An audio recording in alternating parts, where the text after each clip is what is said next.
හොඳයි එහෙනම්. මුත්‍රාශය ආශ්‍රිත රෝග විශාල වශයෙන් ගොඩාක් අයට තියෙනවා. මුත්‍රා ගල් වෙන්න පුළුවන්, මුත්‍රා දැවිල්ල වෙන්න පුළුවන්. මේ වගේ විවිධාකාරයේ රෝග රැසක් තියෙනවා. ඉතින් අපි මේ රෝග රැසකට ඖෂධ වලින් විසඳුම් ලබා දෙනවද? ඔයාලට රෝග කීපයකටම අපි මේකට විසඳුම් හොයනවා. ඉතින් අපි මුලින් කතා කරමු එහෙනම් මුත්‍රා දැවිල්ල ගැන. ඔයාලට ජලය අඩුවීම, උෂ්ණ ආහාර ගැනීම වෙන්න පුළුවන්.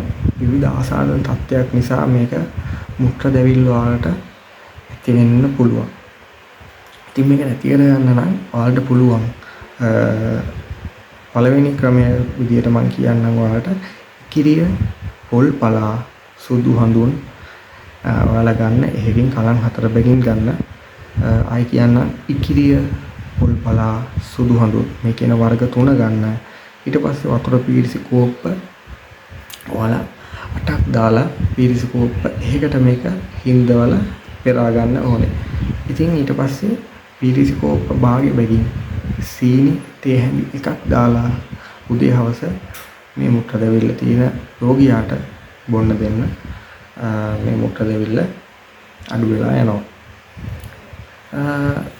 ඊට පස්සේ තවත් ක්‍රමයක් තමයි ඔයාලට කරගන්න පුළුවන්. ගන්න වැල්මි, ඊට පස්සේ අරලු, සුදු හඳුන් මේ වර්ග 3න් එකකින් කලන් 4 බැගින් ඔයාලා ගන්න ඕනේ. ඊට පස්සේ මේක වතුර පීරිසි කෝප්ප 8ක් දාලා පීරිසි කෝප්ප එකකට ඔයාලා මේක හින්දලා පෙරා ගන්න ඕනේ.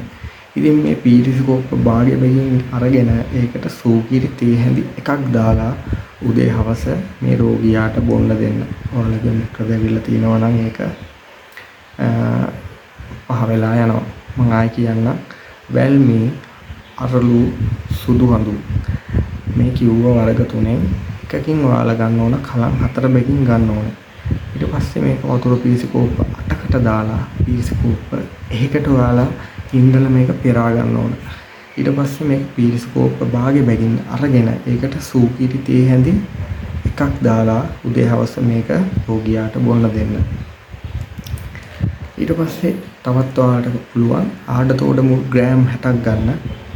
ආඩතෝඩ ඊට පස්සේ ආඩතෝඩ මුල් ටික හොඳට හොදලා වතුර පීරිසි කෝප්ප 8කට දාලා ඔයාලා මේක පීරිසි කෝප්ප එකකට මේක හින්දව ගන්න ඕනේ.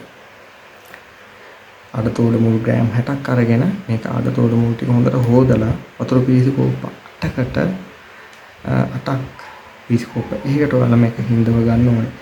ඊට පස්සේ පීරිසි කෝප්ප භාගෙ බැගින් අරගෙන ඒකට එළඟි තෙල් ඔයාලා ගන්න හැඳි එකක් දාලා උදේ හවස මේක රෝගියාට බොන්න දෙන්න.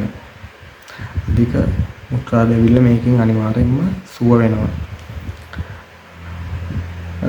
ඔයාලා මේක ගන්න ඕන. මම ආයෙ කියන්නම් පීරිසි කෝප්ප භාගෙ බැගින් අරගෙන ඒකට එළඟි තෙල් හැඳි එකක් දාලා උදේ හවස මේ රෝගියාට බොන්න දෙන්න. අනිවාර්යයෙන්ම අධිකව තියෙන මුත්‍රා දැවිල්ල මේකෙන් සුවපත් වෙනවා. ඉතින් ඊට පස්සේ තවත් ඔයාලට පුළුවන් ගන්න ගෙදර තියෙන සාමාන්‍ය තියෙන දෙයක් කොත්තමල්ලි ග්‍රෑම් 10ක් අරගන්න. කොත්තමල්ලි ඊට පස්සේ ඇල් වතුර පීරිසි කෝප්ප භාගයකට රැයක් මේක වහලා තියන්න ඕනේ. ඊට පස්සේ ඒක පෙරලා උදේ පාන්දර ඔයාලා මේක හිස් බඩට බොන්න. දවස් 3ක් මේක ගත්තොත් ඔයාලගේ මුත්‍රා දැවිල්ල ආසාදනය නැති වෙලා යනවා.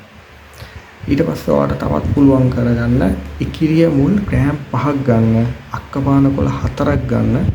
ඊට පස්සේ මේ ද්‍රව්‍ය ටික ඒ ප්‍රමාණ වලින් අරගෙන හොඳට කොටලා මේක යුෂ කෝප්ප භාගයක් ගන්න.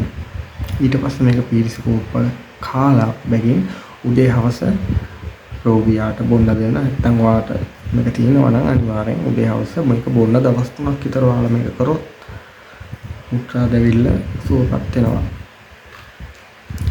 ඉතින් අද කතා කරේ ඔයාලට මුත්‍රා දැවිල්ල සම්බන්ධයෙන් වීඩියෝ එක දික් වෙන නිසා මම දැනට මේ වීඩියෝ එක මෙතනින් නවත්තනවා.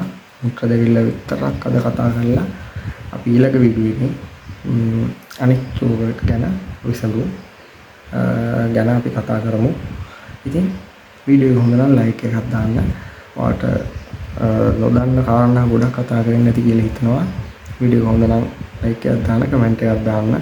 වැරදි මොනවා හරි තියෙනම් ඒ ටිකත් අනිවාර්යෙන් දාන්න. මොනවා හරි මේකෙන් නොකිය වෙච්ච දෙයක් තියෙනවා නම් අනිත් කට්ටියට බලා ගන්න කමෙන්ට් එකක් දාන්න. එහෙනම් අපි ඊළඟ වීඩියෝ එකේ හම්බෙමු. එහෙනම් පරිස්සමෙන් ඉන්න. ගිහිල්ලා එන්න.